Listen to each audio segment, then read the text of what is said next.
नमस्कार प्रेक्षकांनो. कमळी कमळी या मालिकेच्या येणाऱ्या पुढील काही भागामध्ये या आठवड्यामध्ये धमाकेदार असा खुलासा होताना आपल्याला पाहायला दिसणार आहे, ज्यामध्ये आपल्याला असं पाहायला मिळतंय की आता इथे राजन आणि त्याचबरोबर सरू हे दोघेही जण सुखरूप पद्धतीने वाचलेले असतात आणि त्यानंतर मात्र इथे सरूने राजनला कमळीचं सत्य, मुलीचं सत्य आणि त्याचबरोबर तिच्यावर कोणी गोळी झाडली, काय केलं, ह्या सगळ्या गोष्टी तिने शुद्धीवर येताच सगळं काही सांगून मोकळी झालेली असते.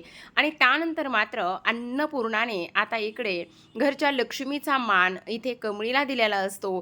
तर सगळ्यात महत्त्वाची गोष्ट म्हणजे इथे कामिनीची चांगलीच गाढवावरून धिंड काढण्यात आलेली असते, वरात काढण्यात आलेली असते. हेच आपल्याला या आजच्या ट्विस्टमध्ये पाहायचे. त्यामुळे अतिशय इंटरेस्टिंग असा छोटासा व्हिडिओ आहे प्रेक्षकांनो.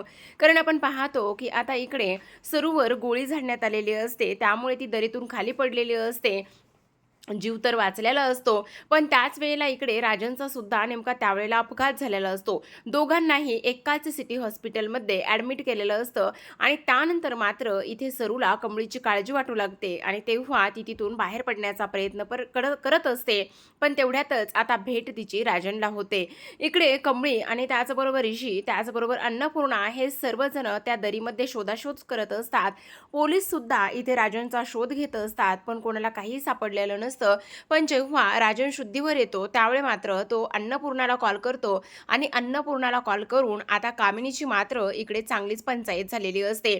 ऋषी त्याचबरोबर अन्नपूर्णा हे सर्वजण धावत सिटी हॉस्पिटलमध्ये जातात आणि ऋषी कमळीला सुद्धा बोलावून घेतो. पण नयनताराला प्रचंड राग येत असतो. नयनतारा म्हणत असते, त्या घराशी आपला काही एक संबंध नाहीये, तुला किती वेळा सांगितलंय. पण ऋषी म्हणत असतो, नाही आई, कारण माझं कमळीवर प्रचंड प्रेम आहे आणि मी तिच्यासोबतच लग्न करणार आहे, ही गोष्ट सुद्धा तेवढीच महत्त्वाची आहे.